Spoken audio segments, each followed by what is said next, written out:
안녕하세요, 구독자 여러분. 무더운 여름 잘 지내고 계시죠? 오늘도 재밌는 사연 들으실 준비 되셨죠? 그럼 시작해 보겠습니다. 환절기인 요즘 다들 건강 잘 챙기고 계신가요? 저는 딸아이의 아빠로 열심히 살고 있었던 평범한 40대 남자입니다. 가끔 숨 돌리거나 휴식이 필요할 때마다 재미있는 사연을 들려주는 필립의 사연방 채널을 즐겨 듣고 있는데요. 제가 이렇게 주인공이 될 줄은 꿈에도 몰랐습니다. 저는 아내와 있었던 충격적인 사건을 여러분께 들려드릴까 해요. 사실 얼마 되지 않은 일이라 제 주변 사람들은 거의 다 모르는 상황입니다. 어디 가서 말하고 다니기 창피하기도 하고 뉴스에 나올 법한 사건이거든요. 그래도 제가 애정하는 채널의 이야기를 들려드리고 싶어 글을 쓰게 되었으니 꼭 좀 들어주시고 저에게 힘이 되는 한마디를 남겨주시면 감사하겠습니다. 지극히 평범한 집안에서 나고 자란 저는 남들처럼 열심히 공부해서 4년제 대학을 다녔습니다. 다행히 저는 부모님이 경제적 지원을 해주셔서 학자금 대출이나 자취방에서 혼자 지내는데 큰 어려움이 없었어요. 그렇게 취업을 하고 나이 30이 되니 집에서 슬슬 결혼하라는 압박이 들어왔습니다. 부모님은 그동안 축의금을 낸 돈이 어마어마하다며 수금을 빨리 해야 하니 저더러 괜찮은 여자가 있으면 머뭇거리지 말고 바로 결혼하라고 하셨답니다. 그래서 전 부모님의 말씀을 따라 결혼할 여자를 찾기 시작했어요. 그런데 제 주위엔 온통 남자들 뿐이어서 좋은 여자를 찾기 어려웠답니다. 그러다 마음에 드는 여자를 찾게 되었어요. 제가 외주관리팀에 있어서 회사 하청업체에 방문하던 일이 많았는데 그중 한 중소기업에서 일하는 여직원에게 저도 모르게 눈이 자주 가더라고요. 그녀는 얼굴도 예쁘지만 성격도 시원시원하고 사람들을 웃게 하는 재능이 있어서 더 많은 관심이 생겼답니다. 그리고 집으로 돌아가 잠을 자려고 누우면 그녀가 문득 떠올랐어요. 그제야 제가 기다리고 바라던 짝을 만났구나 싶은 확신이 들었습니다. 그래서 전 그 여자가 일하는 회사에 갈 일이 없는데도 매일같이 들렸고 일부러 관심 있다는 걸 보여주며 제 마음을 조금씩 전했답니다. 주희씨, 오늘은 어제보다 더 예쁘시네요. 옷도 새 옷이죠? 이렇게 입고 나오신 걸 보니까 어디 남자라도 만나러 가시나요? 남자요? 그게 뭐예요? 남자 만난 지 하도 오래돼서 남자가 뭔지도 모르겠네요. 왜요? 제가 오늘 좀 예쁘나요? 그럼 박 대리님이 밥이라도 사주실래요? 정말요?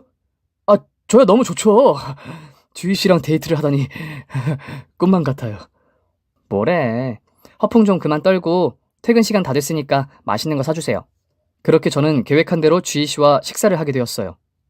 저는 괜히 더 잘 보이고 싶어서 고기도 제가 다 구워서 주희 씨 그릇에 올려주기도 했고 예쁘다는 칭찬을 아끼지 않으며 주희 씨 기분을 좋게 해드렸어요. 박 대리님, 나 좋아해요? 요즘 우리 회사에 매일 오는 것도 그렇고 나한테 맨날 입 바른 소리도 실컷 하시잖아요. 네, 많이 티났어요? 엄청 티났어요. 저희 회사 사람들도 다 눈치챘던데. 저더러 박 대리님이랑 빨리 잘해보라고 잔소리를 얼마나 해대든지 아세요? 그래요? 그럼 잘해보죠. 제가 천진난만하게 웃자 주희 씨가 폭소하며 좋아했고 제 마음을 받아주었어요. 사실 주희 씨도 진작부터 저에게 마음이 있었다고 말했답니다. 그래서 저희는 연애를 시작하게 되었죠. 양측 회사에 사귀는 걸 모두 알려서 다들 빨리 국수 먹여달라고 난리였어요. 그런데 주희 씨가 집안 형편도 어렵고 모아둔 돈도 많지 않아 빨리 결혼하는 건 무리라고 제 청혼을 거절하더라고요. 그런데 사귄 지 1년 만에 뜻밖의 일로 결혼을 서두르게 되었어요. 주희 씨가 임신을 해서 돈이고 뭐고 고민할 틈 없이 결혼식을 서둘렀답니다. 그렇게 결혼식 준비로 한창 바쁜 나날들을 보내고 있는 와중에 신경 쓰이는 한 사건이 있었어요. 결혼 예물을 함께 알아보러 가기로 한 날, 주희 집 앞에 찾아갔는데 그녀가 어떤 남자와 웃으며 대화를 나누고 있는 겁니다. 그 모습을 본 저는 이성을 잃고 두 사람을 향해 달려갔어요. 주희야, 이 남자 뭐야? 뭔데 둘이 그렇게 다정한 거야? 당신 뭐야? 뭔데 내 아내가 될 사람하고 시시덕거리고 있는 거야? 어머, 자기 왔어? 내가 이 남자랑 다정하더니 이 남자 나랑 아무 상관없는 사람이야. 자기 만나기 전에 잠깐 나를 따라다니던 남자인데 오늘 무슨 일인지 우리 집 앞에 찾아왔더라고. 가까이서 주희의 얼굴을 보니 불쾌한 표정이었어요. 제가 멀리서 본 주희의 표정은 잘못 본 것 같더라고요. 그래서 전 남자의 어깨를 쿡쿡 찌르며 말했습니다. 야, 임마. 임자 있는 여자한테 무슨 볼일 있어서 찾아온 거야? 이 여자는 다음 달에 나와 결혼할 거야. 예전에 나를 만나기 전에 따라다닌 건 뭐라 하지 않겠는데 이제는 내 마누라가 될 사람이니까 2번 다시 내 눈에 띄지 말아라. 안 그랬다간 더러운 꼴을 볼 줄 알아. 제가 경고하자 남자가 겁에 질린 표정으로 대답했습니다. 죄송합니다. 저는 주희 씨가 결혼한다는 게 거짓말인 줄 알았어요. 그런데 사실이었군요. 정말 죄송합니다. 앞으로 주희 씨 앞에 나타나지 않을 테니 그만 보내주세요. 앞으로 내 여자 근처에 얼씬대지 마라. 알아들었어? 네, 형님. 잘 알겠습니다. 그렇게 겁에 질린 남자는 90도로 허리를 숙여 사과했고 다시는 주희 앞에 나타나지 않겠다고 전하고 바람처럼 사라졌습니다. 주희 씨는 제가 나서서 깨끗하게 짝사랑남을 해결해줘서 고맙다며 진작 저에게 말해서 해결할 걸 그랬다며 안도의 한숨을 내쉬었습니다. 그렇게 걸리적거리는 주희의 짝사랑남을 물리치고 결혼 준비를 바쁘게 했어요. 저희는 한 달 만에 결혼식을 올리게 되었답니다. 신혼집으로 방 2칸짜리 빌라를 마련했고 혼수는 필요한 것만 몇 가지 준비해서 살림을 차렸어요. 그리고 저는 임신한 아내에게 일을 그만두라고 일렀는데 한푼이 아쉬운 상황이라며 배가 만삭이 될 때까지는 일을 하겠다고 고집을 부렸답니다. 그렇게 이듬해 예쁜 딸아이가 태어났어요. 얼마나 예쁘던지 눈에 넣어도 안 아프다는 말을 실감했답니다. 아내는 육아를 위해 회사를 그만두게 되었고 제가 버는 돈으로만 생활하게 되었죠. 그런데 외벌이로 가정을 유지하는 건 쉽지 않더군요. 아무래도 갓난아이에게 들어가는 돈이 만만치 않았답니다. 그래도 저희 부부는 허리띠를 졸라매며 딸을 부족함 없이 키우려고 무던히 애를 썼어요. 다행히 무탈하고 건강하게 세 식구가 행복하게 지냈고 아무런 사고와 다툼도 하나 없이 5년의 세월을 보냈습니다. 그런데 딸 아름이가 또래 아이들보다 늦는 편이었어요. 몸은 잘 크고 있었지만 말도 그렇고 행동도 많이 뒤처지는 게 느껴졌답니다. 게다가 고집이 얼마나 센지 화가 나면 인사불성 상태가 되어 크게 난리를 치곤 했어요. 그래서 아동심리센터를 찾아가 딸 아름이를 검사하고 상담받았어요.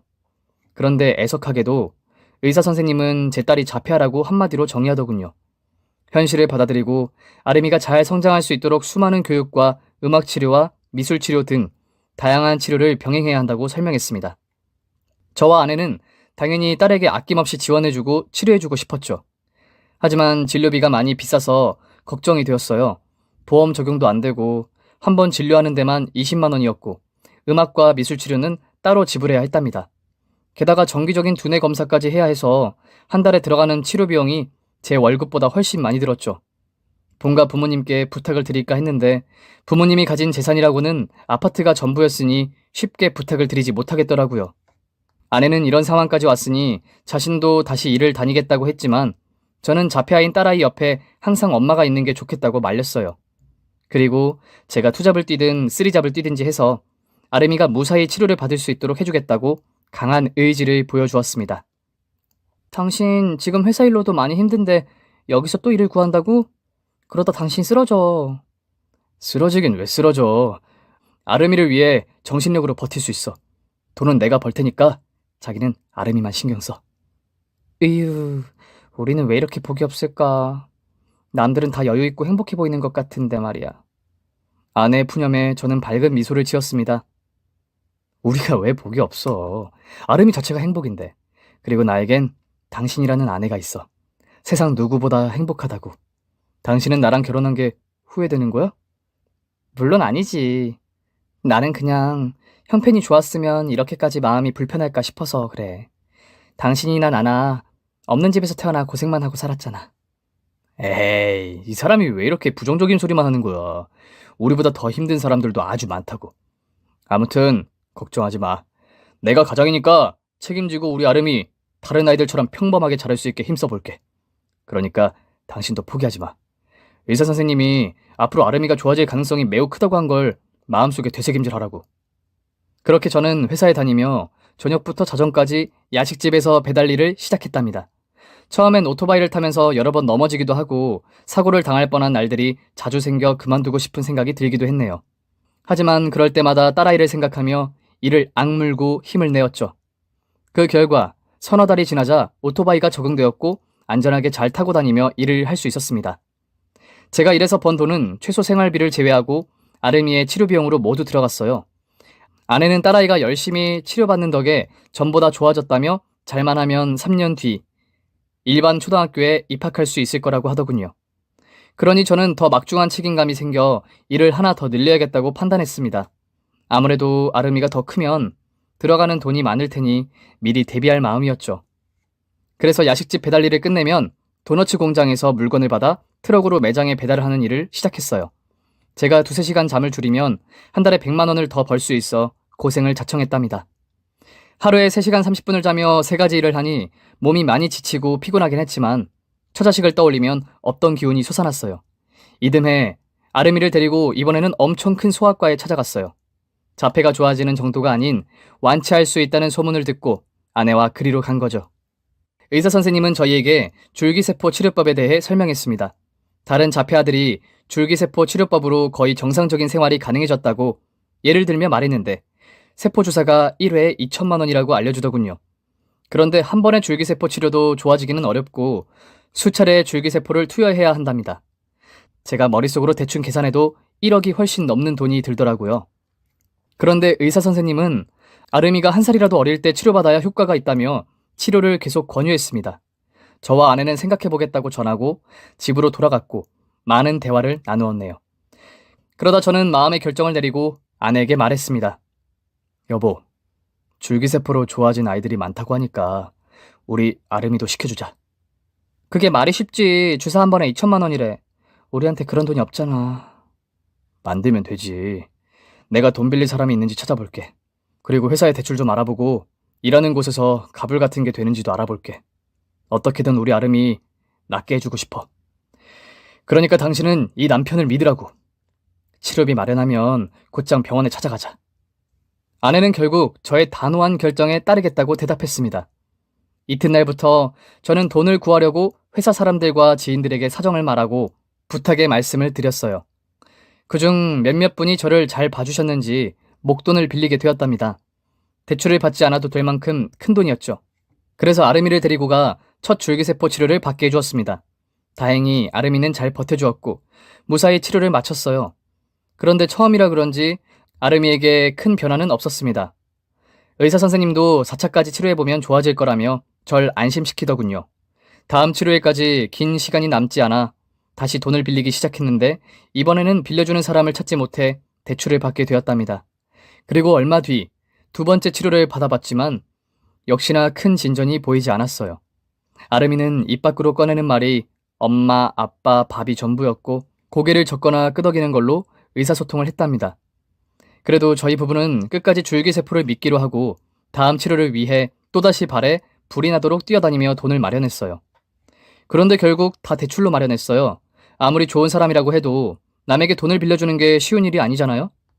저는 2금융이고 3금융이고 빌릴 수 있는 최대 금액을 빌려서 딸아이의 치료비를 충당했답니다. 그렇게 2년 동안 여러 차례 치료를 받고 나니 딸 아름이가 많이 좋아졌어요.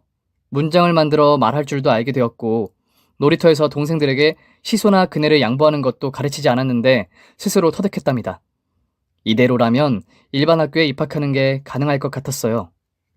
여보, 우리 아름이 좀 봐. 이제 혼자서 책도 읽고 그림도 그려. 게다가 나랑 같이 노래도 부른다니까?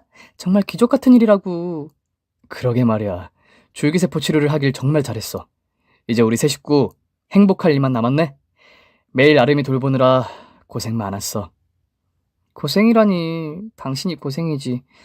치료비 부담하느라 빌린 돈 갚느라 잠 한숨 제대로 자지도 못하고 말이야. 당신 요즘 낯빛이 많이 안 좋아. 다음 달에 홍삼이라도 지어줘야겠어. 저는 손사래를 치며 그럴 돈이 있으면 제 딸 아름이에게 필요한 걸 하나 더 사주라고 일렀습니다. 한편 저는 빚이 너무 많이 쌓여서 매달 갚아야 할 돈이 무척이나 많았어요. 그래도 신용불량자가 되지 않으려고 모든 기관에 조금씩 갚아나갔네요.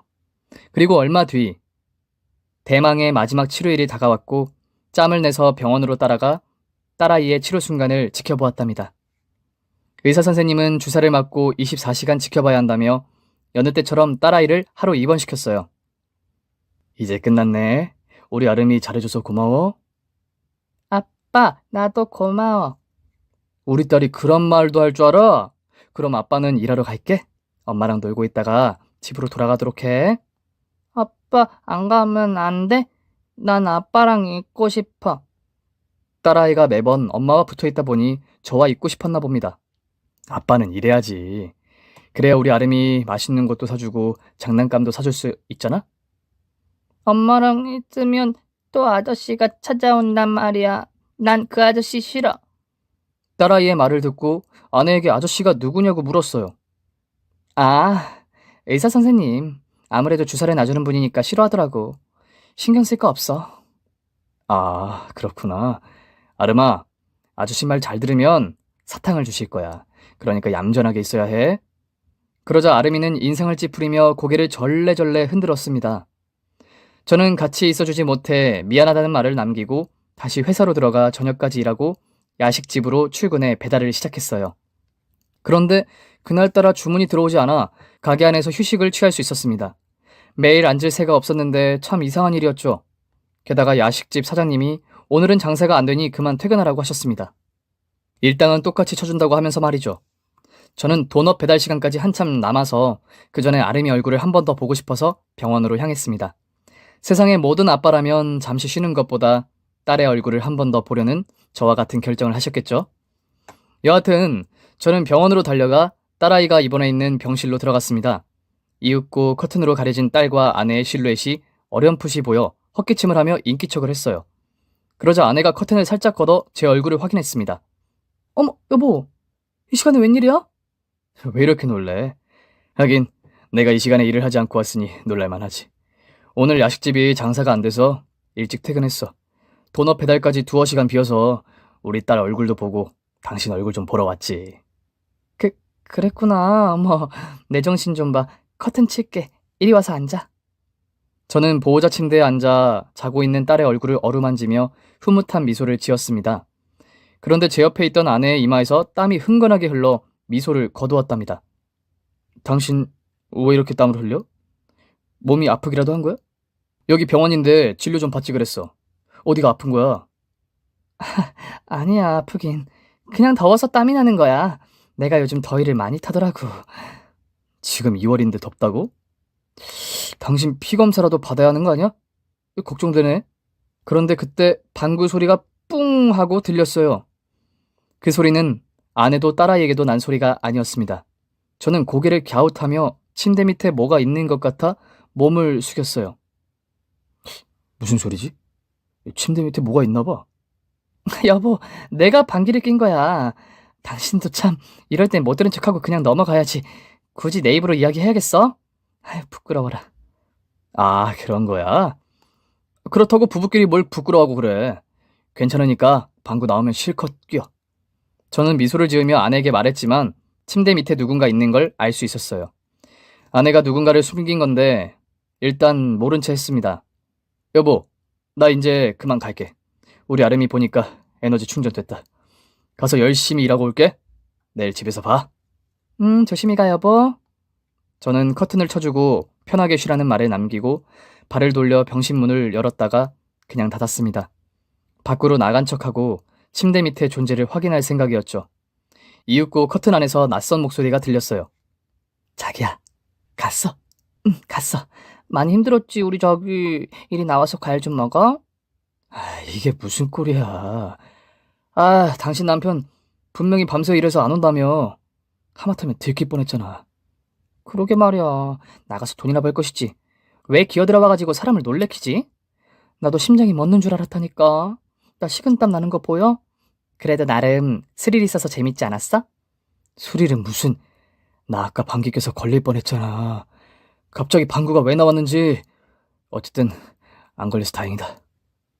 그제야 저는 아내가 바람 피우고 있다는 사실을 알게 되었어요.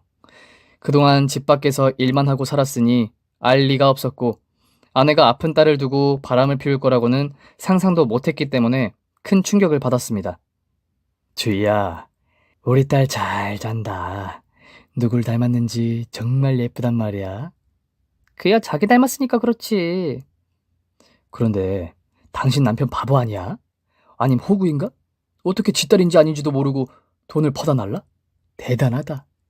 쉿, 아름이 듣겠어. 안 그래도 아름이가 내 남편한테 당신 이야기를 했다니까. 줄기세포 치료를 받더니 말문이 터졌어. 그러게 왜 우리 만날 때마다 애를 데리고 나와? 우리 둘이 만나면 좀 좋아? 그나저나 자기야, 어떻게 이런 일이 있을 수 있어? 자기 진짜 로또 1등 당첨된 거야? 나 아직도 안이 벙벙해. 그럼 이제 우리 살림도 합칠 수 있는 거야? 살림을 합치긴 무슨. 나나 당신이나 애도 있고 각자 가정이 있는데 귀찮게 뭐하러 이혼 같은 걸 해? 그냥 지금처럼 지내면 되는 거지. 여하튼 이번에 내 로또 당첨금으로 우리 새 보금자리 마련할 테니까 거기서 매일 오붓 하고 뜨거운 시간 보내자. 자그마치 30억이야, 30억! 이 기무석이 옛날에 빚을 대던 기무석이 아니란 말이야. 앞으로 이 돈으로 나와 당신이 두 집 살림하면서 쭉 사는 거야. 재밌겠지? 저는 주먹을 꽉 쥐고 온몸을 부들부들 떨었습니다. 그런데 아내의 상간남이 왠지 낯이 익었어요. 한참 기억을 더듬던 전 아내와 함께 있는 남자놈이 결혼 전 아내 집 앞에서 잠깐 본 적이 있던 아내를 짝사랑하고 있다던 그놈이라는 걸 깨달았습니다. 저 연놈이 지금껏 절 속이고 만남을 지속해왔던 거였어요. 결국 분을 참지 못한 저는 커튼을 제껴버렸습니다. 깜짝이야. 여보, 아직 안 갔어? 놀랐잖아. 이쪽은 우리 아름이를 예뻐해주는 다른 과 의사 선생님이셔. 퇴근하기 전에 우리 아름이를 보시겠다고 들려주셨네? 의사 같은 소리하고 자빠졌네. 너 정말 뻔뻔하구나. 이 자식 예전에 당신 짝사랑한다고 당신 집 앞에서 본 놈 아니야? 아주 낯이 익은데. 그리고 당신과 이 자식이 하는 대화 한마디도 빠지지 않고 다 들었어. 둘이 아주 좋아 죽던데. 그동안 내가 밖으로 돌며 돈 벌기 바쁠 때 당신은 아름이 데리고 다니며 이 자식이랑 불륜을 저지른 거야? 그러고도 네가 엄마라고 할 수 있어? 제 말이 끝나자 상간남이 입을 열더군요. 이거 들켜버렸네. 이봐, 우린 바람을 피운 게 아니야. 주희는 너를 만나기 훨씬 전부터 나와 연인이었다고.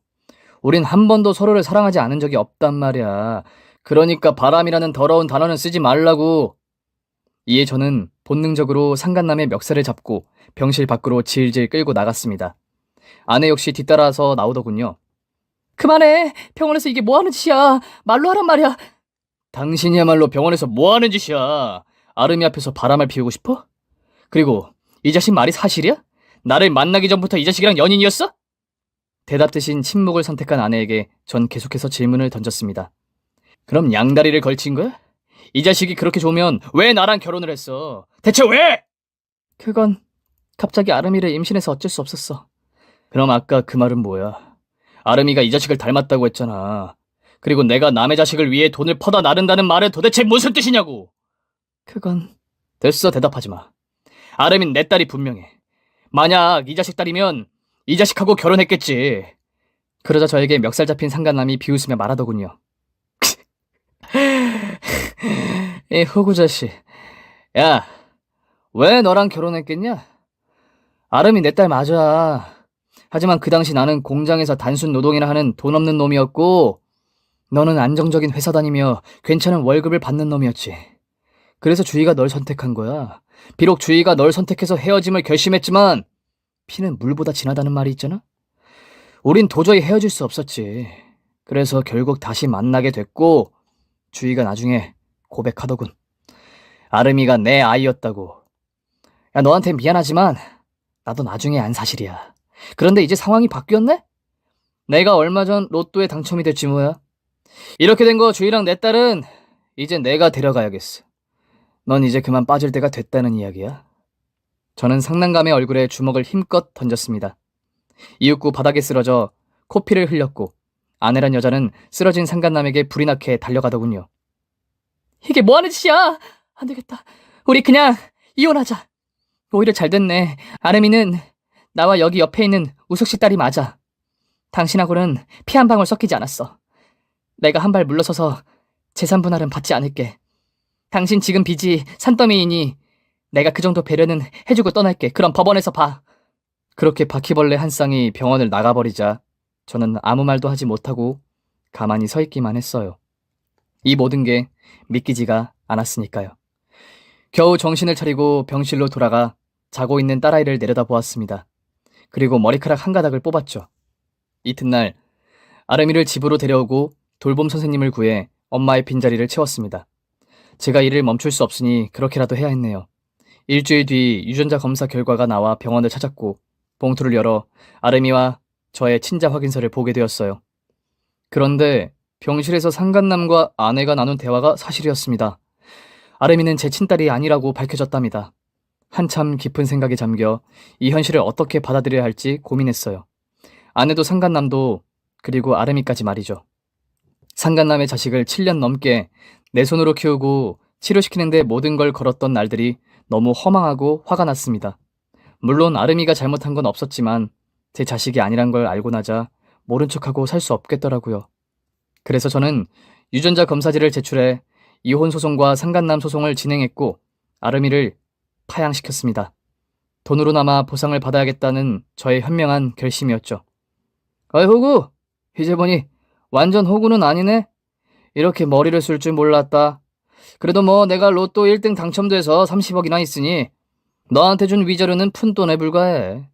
그리고 네 덕분에 나도 마누라랑 이혼했다. 생각해보니까 두 집 살림할 이유가 없더라고.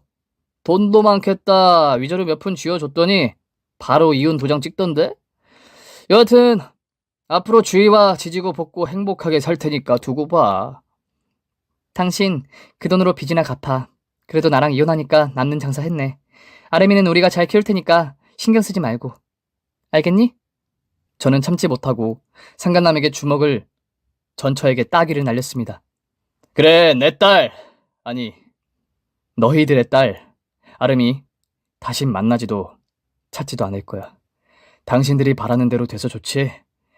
그런데 말이야, 당신이나 이 자식은 얼마 못 가 천벌을 받을 거야. 바퀴벌레가 득실되는 시궁창에서 썩는 날이 찾아올 거라고. 어떻게 하냐고? 내가 저주를 퍼부을 테니까. 그렇게 돌아서서 아내와 상간남 그리고 딸을 떠나 혼자가 되었습니다. 1년 동안 휴식과 여행을 다녔더니 어느새 복수심은 잊혀졌어요. 가끔 아름이가 보고 싶긴 했지만 몸에서 멀어지니 마음에서 멀어지고 있어 다행이었죠. 그런데 얼마 지나지 않아 제 앞에 전처가 찾아왔습니다. 전처의 몰골은 초췌하고 다크서클이 그윽했어요. 네가 여긴 무슨 일로 왔냐? 여보, 그동안 잘 지냈어? 남이사 잘 지내든 말든 너 같은 쓰레기가 무슨 상관이야. 로또 맞은 놈이랑 잘 살겠다더니 이 꼴이 말이 안 되네. 누가 보면 로또가 아니라 벼락을 맞은 줄 알겠어? 그러자 전처가 저에게 넋두리를 시작했습니다. 말도 마. 1년 동안 내가 살아온 이야기를 다 들려줄 순 없지만 정말 최악이었어. 로또 1등이 돼서 내가 정신이 돌아버린 걸 땅을 치고 후회한다니까. 처음엔 나도 명품 쇼핑이나 외제차다 해서 좋긴 좋았지. 그런데 그 자식은 얼마 지나지 않아 도박을 시작했고 술과 여자들 만나는데 돈을 펑펑 썼어. 결국 얼마 전에 모든 돈을 다 잃고 도박 빚을 못 갚아서 도망까지 다니고 있다니까. 여보, 이제와 후회하면 무슨 소용이겠냐만 나 진짜 반성 많이 했어. 그리고 당신이 너무 보고 싶더라. 내가 진짜 사랑한 사람은 오직 당신뿐인 걸 이제야 깨달았어. 그래서 말인데 나 용서하고 다시 받아주면 안 될까? 이게 말인지 막걸리인지 정신 나간 여자가 헛소리만 짓거리더라고요.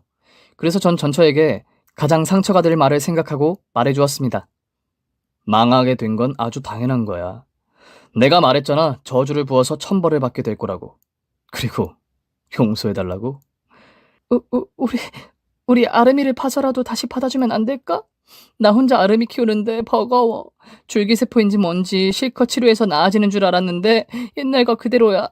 아름이에게 당신 손이 필요해. 야, 아름이가 내 딸도 아닌데 왜 내 손이 필요하다는 거야? 내가 내 자식이 아닌 줄 모르고 7년을 키운 것도 억울해 죽겠는데 나더러 다시 너희 모녀를 받아주라고? 아직도 내가 호구로 보이냐 이 쓰레기야? 여보, 아름이 때문에 억울했구나. 그럼 아름이는 그냥 고아원에 맡길 테니까 나라도 받아주면 안 될까? 응? 저는 도저히 봐줄 수가 없어 있는 힘껏 따귀를 세게 날려버렸어요. 전처는 저만치 멀리 낮아빠졌고요. 너한테는 이제 욕도 아깝다. 그냥 사라져. 다시 찾아오면 그땐 네 제삿날이 될 줄 알아. 알아들어? 전처는 길바닥에 주저앉아 하염없이 눈물을 흘렸는데 제 눈에는 악어의 눈물로 보일 뿐이었습니다. 그렇게 전처는 다시 어디론가 돌아갔네요. 그리고 다음 날 경찰서를 찾아갔습니다. 전처의 말을 토대로 상습 도박으로 도망다니는 상간남의 신상을 알려주었어요. 경찰은 도망자라 잡는데 어려움이 있지만 정보를 줘서 고맙다고 말하고 저를 돌려보냈답니다. 며칠 뒤 담당 경찰관에게 연락이 왔는데 제가 신고한 상간남이 어느 모텔에서 숨어 지내다가 경찰에 체포되어 구속되었다는 소식을 전하더라고요.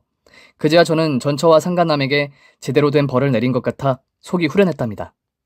지금 글을 쓰고 있는 이 순간이 이 모든 일이 끝난 지 몇 달밖에 지나지 않았어요. 이런 인간들이 요즘 시대에 존재하고 있다는 게 믿기시나요? 저는 아직도 전처와 상간남이 등장하는 악몽을 꾸고 있답니다. 벗어났다고 생각했는데 아직도 두년놈들에게 억하심정이 남아있었나 봐요. 뭐 언젠가는 잊혀지리라 믿습니다. 제가 전처와 내쫓은 건 잘한 일이지만 아름이를 모른 채 해서 가슴에 가시가 박힌 기분으로 지내고 있네요. 그래도 어쩌겠어요. 제 딸이 아닌 상간남의 핏줄인 걸 아는데 어떻게 제 딸로 키우겠습니까? 요즘 아름이 생각에 자주 술을 마시고 있습니다.